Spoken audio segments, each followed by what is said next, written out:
messieurs, bonsoir. Je suis ravie de vous retrouver pour commencer cette nouvelle semaine d'information en votre compagnie. Comme nous le faisons désormais régulièrement, nous vous proposons de retrouver le verbatim, la retranscription d'un entretien de l'économiste spécialiste de la Russie, Jacques Sapir, sur les enjeux de puissance mondiale et la place des BRICS dans le monde. Alors pour obtenir ce document, gratuit évidemment, rien de plus simple, cliquez sur le lien dans la description juste en bas de cette vidéo ou tout simplement en cliquant sur le lien qui s'affiche en haut à droite de cette vidéo. En quelques secondes, vous aurez la version écrite de l'entretien. À la une de cette édition, nous revenons évidemment sur les avancées de paix en Ukraine, malgré l'attitude des Européens et de Volodymyr Zelensky. Après le rendez-vous houleux à Washington du président ukrainien, Londres et Paris tentent de s'improviser leader d'une coalition qui n'existe pas. Rien qui empêche Donald Trump et Vladimir Poutine d'avancer vers une paix rapide. Nous évoquerons ensuite la situation au Moyen-Orient. Alors que le cessez-le-feu est toujours fragile, Israël menace de suspendre l'aide humanitaire à Gaza. Et puis nous reviendrons ensuite en France pour évoquer la future élection présidentielle de 2027, alors qu'un sondage fait déjà des plans sur la comète. L'Union européenne de plus en plus à l'ouest. Alors que les négociations de paix en Ukraine avancent entre Moscou et Washington, Paris, Londres et Bruxelles s'érigent en refuge de Volodymyr Zelensky et de la guerre. Explication. Europe must do the heavy lifting. But to support peace in our continent and to succeed, this effort must have strong US. La montagne européenne accouche d'une souris morte-née. Réunis en Yalta du pauvre à Londres, les rebuts néoconservateurs de Washington ont dû admettre l'évidence. Si Donald Trump veut faire la paix en Ukraine, ils vont devoir s'y résoudre. Pourtant, la séquence américaine du rendez-vous manqué de Volodymyr Zelensky à la Maison-Blanche vendredi les avait regonflés à bloc. Le Britannique Keir Starmer et Emmanuel Macron croyaient enfin avoir un boulevard pour leur lubie belliciste. C'était sans compter que si BHL voyait la guerre sans la vouloir, eux voulaient la guerre sans la pouvoir. Si la réunion bilatérale entre Keir Starmer et Volodymyr Zelensky samedi avait des airs de retrouvailles de maîtresse et conduite, après leur difficile passage à Washington, elle n'a fait naître que de petites ambitions. Le clou du spectacle résidait toutefois dimanche, avec un raout au grand complet. La réunion londonienne n'aura toutefois permis que de maintenir les apparences qui tiennent encore en partie sur le continent européen, à l'image du carton devant le président ukrainien sans mandat où il était inscrit « Son Excellence ». Вертаємось додому, як підсумок цих днів, чітка підтримка Європи, більше єдності, ще більше готовності співпрацювати, всі єдині в головному, щоб мир був реальним, потрібні реальні гарантії безпеки. Un discours de contre-vérité. D'abord, l'Union européenne est bien loin d'être unie. En réalité, mis à part Emmanuel Macron et Keir Starmer, il faut puiser dans les bas-fonds de l'appareil bruxellois pour y trouver Ursula von der Leyen comme soutien de poids. Giorgia Meloni, la présidente du Conseil italien, malgré de régulières démonstrations de soutien à la guerre en Ukraine, rejoint aujourd'hui une vision plus proche de celle de Donald Trump. La Slovaquie de Fico et la Hongrie d'Orban sont également sur une ligne en faveur de la paix, conduite par le nouveau président américain. Une ligne pour la paix qui plaide pour le bon sens et donne du fil à retordre aux ambitions plus belliqueuses. Dans ce cadre, difficile de peindre le portrait du diable en Trump. Il a donc fallu expliquer que le président américain plaidait pour des négociations sur l'Ukraine parce qu'il était un agent de Poutine. Un délire proposé notamment par le famoso général Yakovlev. J'ai une théorie personnelle qui est que Trump est un agent de l'étranger, enfin un agent de Poutine. Il faut bien voir que Poutine était un recruteur de formation au KGB. Ils étaient recrutés. Là, on parle d'un président américain élu. C'est-à-dire comment ils ont fait pour travailler Donald Trump. Ils l'ont recruté avant. Alors, est-ce qu'ils l'ont recruté au sens il est payé, il a un nom de code? Alors, il y a des informations qui disent qu'il avait un nom de code qui est Krasnov, comme retourné. Ancien chef d'état-major de l'OTAN, ça laisse rêveur. Donc on résume, Donald Trump veut faire la paix car il joue pour Vladimir Poutine. À croire que vrai pour l'arrêt des hostilités qui anéantissent des vies européennes depuis 3 ans ne peut pas être une ambition américaine. Et pourtant, c'est ce qu'a tenté d'expliquer Donald Trump à Volodymyr Zelensky vendredi. You're right now not in a very good position. You've allowed yourself to be in a very bad position, and he happens to be right about it. From the very beginning of the war, You're not in a good position. You don't have the cards right now. With us, you start having cards. Right now, you don't. You're playing cards. You're playing cards. You're gambling with the lives of millions of people. You're gambling with World War III. À ce stade, le ton était déjà monté dans le bureau ovale. Mais en réalité, sur cette séquence, tout porte à croire que Volodymyr Zelensky n'a pas bien compris l'expression concernant les cartes en main et a pensé que Donald Trump l'accusait de jouer avec des vies humaines. Amusant d'avoir pensé à cela, n'est-ce pas ? En réalité, le président américain voulait simplement que son visiteur prenne acte de la situation militaire de son pays et de la réalité des rapports de force. Les soldats ukrainiens sont à la peine et Vladimir Poutine est en position de supériorité. Refuser de le dire n'est pas un cadeau pour les Ukrainiens. Your people are very brave, but you're either going to make a deal or we're out. And if we're out, you'll fight it out. I don't think it's going to be pretty, but you'll fight it out. But you don't have the cards. But once we sign that deal, you're in a much better position. But you're not acting at all thankful. And that's not a nice thing. I'll be honest, that's not a nice thing. À noter que Donald Trump et J.D. Vance ont à plusieurs reprises vanté la résilience du peuple ukrainien qu'ils ne confondent pas avec la clique au pouvoir qui ne se bat d'ailleurs pas au front. Par ailleurs, contrairement à ce qui est désormais expliqué, l'entretien entre Volodymyr Zelensky, Donald Trump et J.D. Vance n'a pas duré que la dizaine de minutes où les échanges étaient si tendus. En réalité, la séquence était beaucoup plus apaisée au début, pendant près de 40 minutes, mais l'affaire a finalement viré à la catastrophe. Volodymyr Zelensky est parti prématurément et le prétendu accord sur les minerais n'a jamais été signé. La chaîne LCI, qui ne rate pas une miette du conflit en Ukraine, a expliqué dans la foulée que Zelensky avait raté son rendez-vous. Un euphémisme. Il a donc voulu rejouer la scène chez ses partenaires européens, trop contents de pouvoir s'offrir une image d'humanitaire tout en cultivant la guerre. Des ambitions néanmoins trop chères. C'est donc à une guerre des mots à laquelle nous assistons. Ceux qui refusent les cessez-le-feu plaident pour une trêve partielle sans que l'on sache bien l'intérêt poursuivi par rapport aux positions de Donald Trump. Une incompréhension pas très grave puisque depuis, Londres a déjà démenti avoir ficelé un accord avec la France pour une trêve d'1 mois. Un théâtre de guignol qui serait peut-être amusant s'il n'était pas un théâtre de guerre réel. Face à cela, tout porte à croire que les plans de l'administration américaine, mi-affligés, mi-amusés, vont se poursuivre au gré des rencontres entre les diplomates russes et américains. Reste à savoir toutefois si Zelensky, mis au pouvoir par les Américains en 2019 en vendant pourtant un programme de paix, verra la fin des négociations qui mettront un terme au carnage. Délicat cessez-le-feu à Gaza, alors que les remises d'otages et de prisonniers semblent bien chaotiques. L'arrêt des combats est toujours aussi précaire, à l'instar de l'aide humanitaire. Le point avec Olivier Frère-Jacques. À peine 2 semaines après le début du cessez-le-feu entre Israël et la Palestine, il ne se passe pas une journée sans que celui-ci ne soit remis en cause.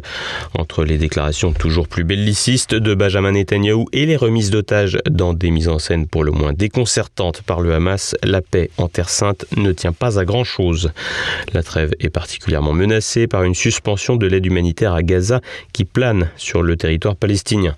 Dimanche, Israël a suspendu l'entrée de l'aide humanitaire dans l'enclave, une décision qualifiée par le Hamas de crime de guerre et de violation flagrante de l'accord de trêve. Ce blocage, survenu au lendemain de la fin de la première phase de l'accord négocié par le Qatar, l'Égypte et les États-Unis, ravive les tensions et compromet la poursuite des efforts pour une paix durable. La population arabe s'indigne de cette fermeture. فاحنا بشهر رمضان وجاي عيد فهذه التسكيره ادت انه لغلاء الاسعار ولتسكيره كثير محلات واهم من هذا كله انه دخول المساعدات على قطاع غزه من هناك فاذا تسكر في ناس كثير كانت بتستنى هذا وقوت يومها كله على هذه الكراتين. تسكيرة المعبر كرم أبو سالم هو كأنه إذا تسكر هو المنفذ الوحيد لأهل مدينة قطاع غزة بشكل كبير للمنتج الخضروات والفواكه والمواد الغذائية. لو سكر المعبر يوم الخضرة بتشيط بتولع، مثلا البندورة بدل ما تصير ب5 بتصير 15. Côté israélien, le ton des personnes interrogées par l'agence France-Presse semble montrer un soutien de la politique du Premier ministre concernant le blocage des livraisons de produits humanitaires. היו צריכים להפסיק את הסיוע ההומניטרי, כי לא יכול להיות שאנחנו רק ניתן ולא נקבל.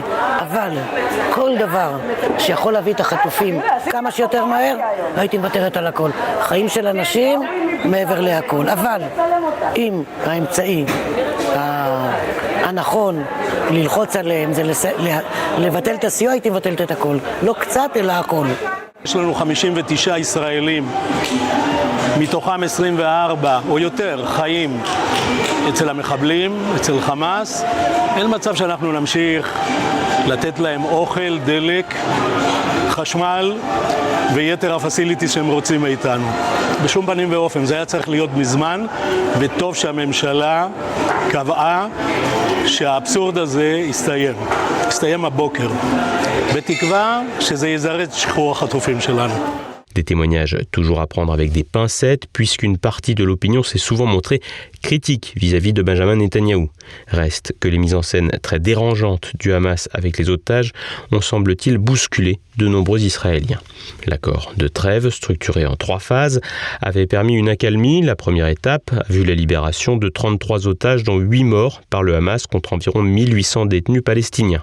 Mais la transition vers la deuxième phase, censée débuter dimanche avec le retrait des troupes israéliennes et la libération des otages restants, 58 dont 34 déclarés morts, est bloquée par des désaccords profonds.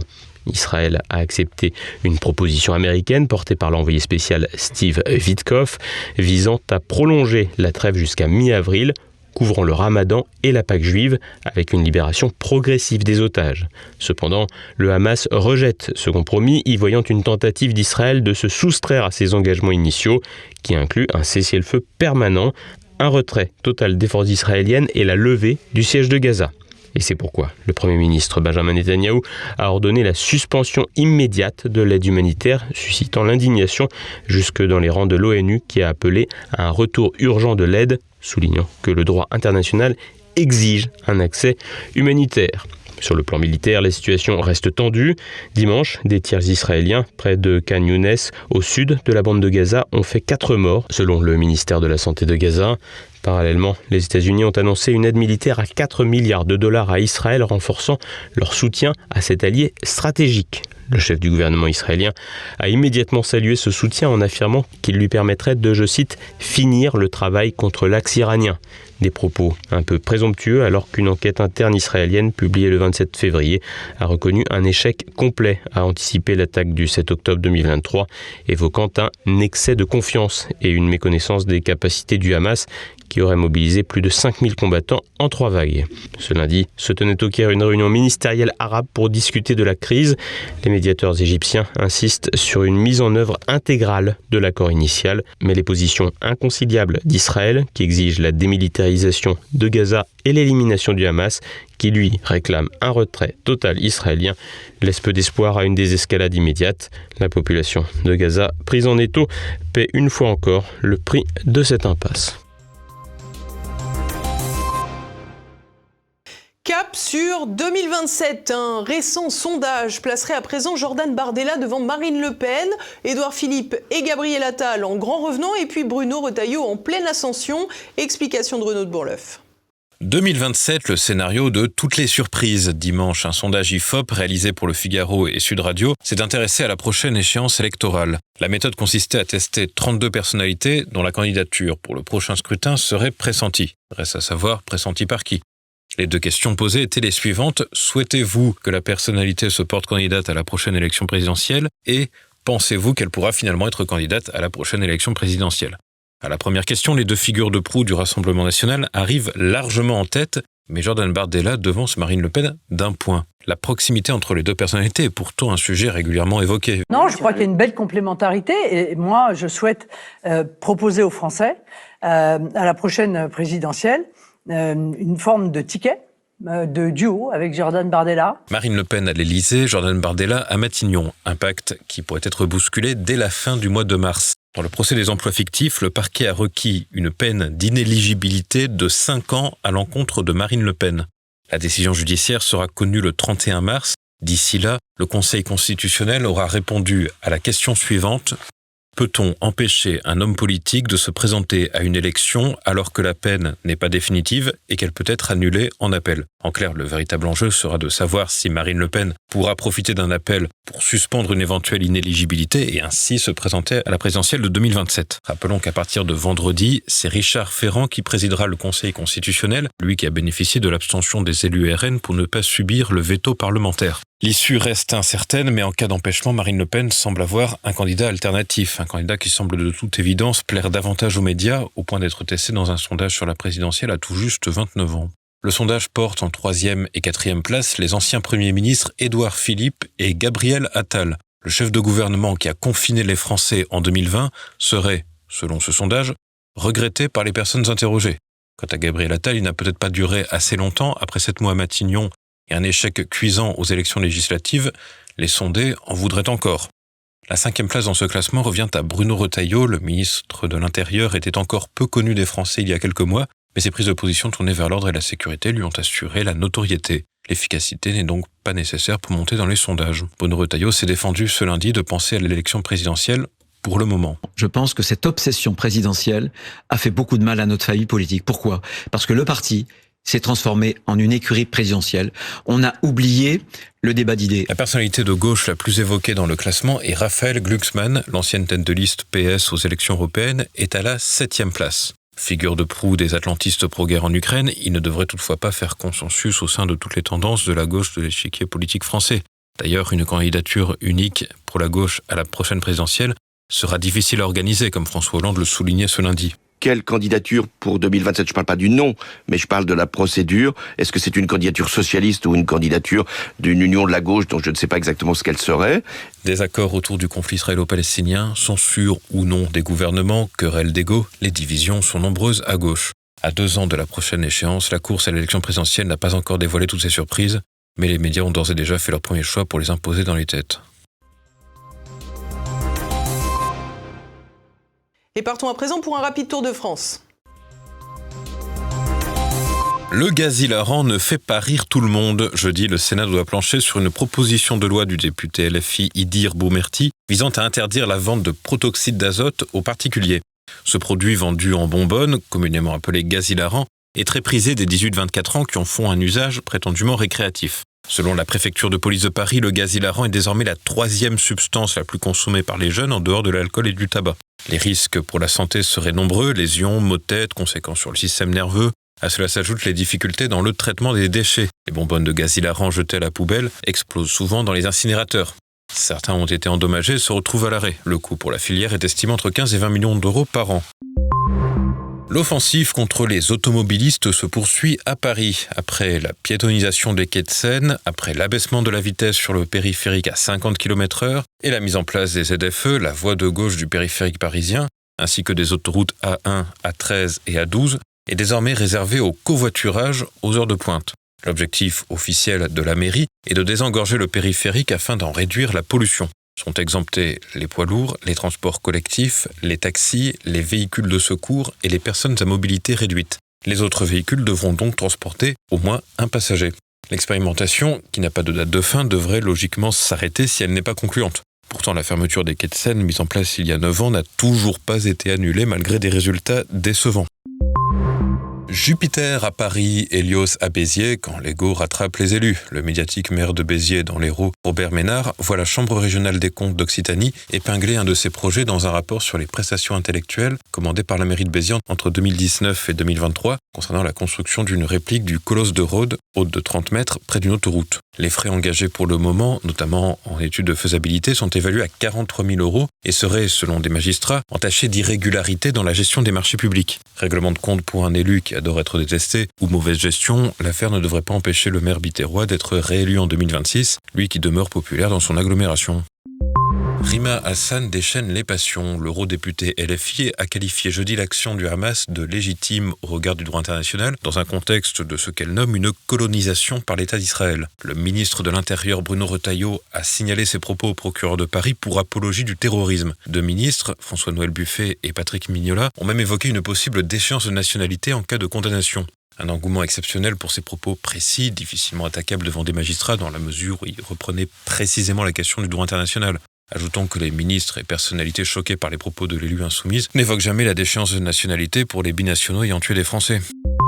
Pas de triomphe au César pour les films grand public. Vendredi, la prestigieuse cérémonie des Césars a récompensé les meilleurs longs métrages français. Aucune récompense pour les films que les Français sont massivement allés voir. Un petit truc en plus, Enfant phare et Monsieur Aznavour.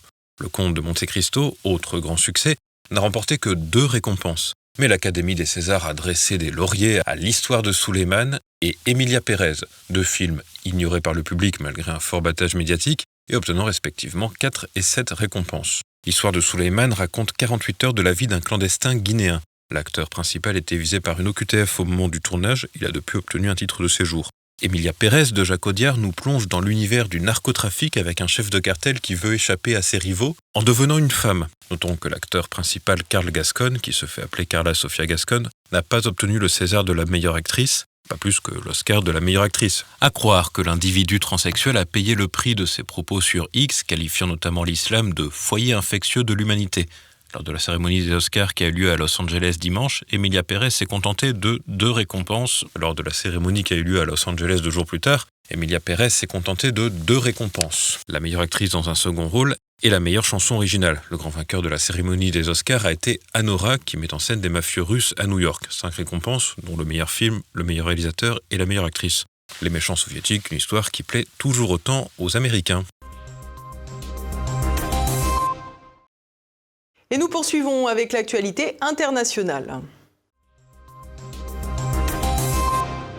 Washington reprend ses rejetons. Les frères Tate, sorte d'influenceurs qui se revendiquent misogynes, sont arrivés en Floride après avoir pu quitter la Roumanie. Ils y sont poursuivis pour traite d'êtres humains et viol.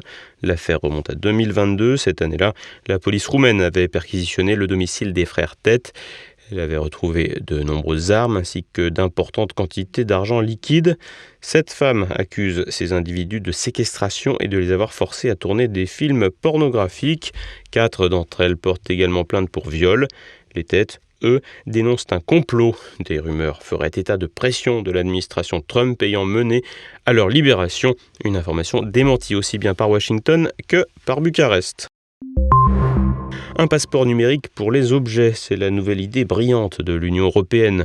L'UE souhaite doter chaque objet d'un QR code, lui étant propre d'assurer sa traçabilité tout au long de sa vie. L'objectif, produire une documentation concernant la composition, les modalités de recyclage ou les options de repérabilité des 10 objets. Pour l'instant, ce passeport ne s'imposerait qu'aux professionnels. S'il devait s'appliquer aux particuliers également, la conséquence serait claire. L'État, mais aussi la banque ou les assurances auraient alors connaissance de la totalité de vos biens.